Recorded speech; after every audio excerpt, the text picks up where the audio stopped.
Find dy by dx if sin squared x plus cos squared y which is equal to 1. ஒரு equation கொடுத்துட்டாங்க, இதை differentiate பண்ணி dy by dx நம்மளை find பண்ண சொல்கிறாங்க. கொடுத்துருக்கதை எடுத்து கிளியராக எழுதியாச்சு. என்ன ஃபைண்ட் பண்ண போகிறோம்? dy by dx. ஓகேவா? என்னென்ன ஃபார்முலாஸ்லாம் அதில் வந்து யூஸ் பண்ண போகிறோம் அப்படின்னு சொல்லி பார்த்தோன்னா, sin x டிஃப்ரென்ஷியேட் பண்ணால் cos x, cos x differentiate பண்ணால் minus sin x, x power n அப்படின்ற ஒரு ஃபார்மில் ஒரு ஃபங்க்ஷன் இருக்குது அப்படின்னா with respect to x differentiate பண்ணும்போது n into x power n minus 1 அப்படின்னு எழுதணும். சரியா? sin squared x plus cos squared y which is equal to 1. இதான் கொடுத்துருக்க ஈக்குவேஷனை வித் ரெஸ்பெக்ட் டு x இதை நம்ம டிஃப்ரென்ஷியேட் பண்ண போகிறோம். சரியா? sin squared x எந்த ஃபார்மில் இருக்குது? x power n அப்படின்ற ஃபார்மில் இருக்குது. ஸோ டிஃப்ரென்ஷியேட் பண்ணும்போது n into x power n minus 1 அப்படின்னு எழுதணும். ஸோ இங்கே 2 தான் n. ஸோ முன்னாடி எடுத்து எழுதியாச்சு. எக்ஸுக்கு பதிலாக sin x இருக்குது. ஸோ அதை அப்படியே எடுத்து எழுதிட்டு என்ன பண்ணணும்? பவரில் 2 minus 1 பண்ணணும். 2 minus 1 1 தான் இல்லையா?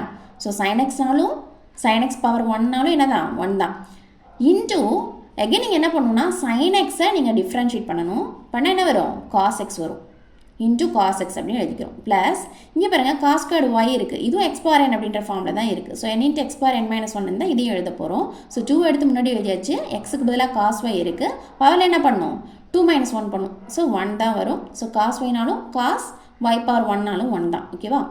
இன்ட்டு cos y டிஃப்ரென்ஷியேட் பண்ணால் மைனஸ் sin x, அதாவது cos x டிஃப்ரென்ஷியேட் பண்ணால் மைனஸ் sin x. அந்த ஃபார்மில் தான் இது இருக்கு இல்லையா? எக்ஸுக்கு பதிலாக y இருக்குது. ஸோ cos y நீங்கள் டிஃப்ரென்ஷியேட் பண்ணால் எப்படி எழுதுவீங்க? மைனஸ் sin yன்னு எழுதணும். ஸோ அப்போ என்ன பண்ணணும் அப்படின்னா இன்ட்டு ப்ராக்கெட் ஓப்பன் பண்ணிக்கிட்டு மைனஸ் sin yன்னு எழுதுங்க. அப்போ தான் கன்ஃபியூஸ் ஆகாது, ஏன்னா மைனஸ் இருக்கிறதுனால. சரியா? இன்ட்டு அகெயின் நீங்கள் ஒய்யை டிஃப்ரென்ஷியேட் பண்ணால் dy by dx. இங்கே dy by dxை மிஸ் பண்ணிடாதீங்க. சரியா? which is equal to yன்றது கான்ஸ்டன்ட் டேர்ம், டிஃப்ரென்ஷியேட் பண்ணால் 0. ஓகேவா? we know that 2 sin a cos a which is equal to sin 2a. இங்கே பாருங்கள், இது எந்த ஃபார்மில் இருக்குது? 2 sin x cos x, இங்கே 2 cos y sin y. So இது அப்படியே நம்ம எடுத்துகிட்டு என்ன பண்ணலாம்? இந்த ஃபார்முக்கு எழுதிக்கலாம். அதாவது 2 sin a cos a இருந்துச்சு அப்படின்னா sin 2aன்னு எழுதுவோம், அந்த மாதிரி எழுத போகிறோம். ஸோ இதை நம்ம என்ன பண்ணலாம்? sin 2xன்னு எழுதிக்கலாம். இந்த ப்ளஸ் இன்ட்டு மைனஸ் என்ன ஆகிடும்? மைனஸாக முன்னாடி வந்துடும். அண்ட் இங்கே 2 cos y sin y நம்ம என்ன பண்ணலாம்? sin 2y அப்படின்னு எழுதிக்கலாம். Into dy by dx is equal to 0. Next என்ன பண்ணுறோம் அப்படின்னா ப்ளஸ் sin 2x இந்த சைடில் போகும்போது எப்படி ஆகும்? மைனஸ் sin 2x அப்படின்னு போயிடும். சரியா?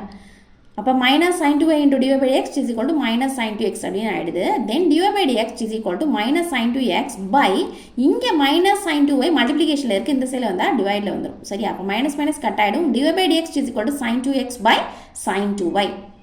கிளியராக புரியுதா? இது இந்த சம் வந்து உங்களுக்கு கிளியராக புரியுது அப்படின்னா லைக் பண்ணுங்கள், ஷேர் பண்ணுங்கள். டவுட்ஸ் இது இருந்தால் கமெண்ட் பண்ணுங்கள். மறக்காமல் சேனலை சப்ஸ்கிரைப் பண்ணிக்கோங்க. சரியா?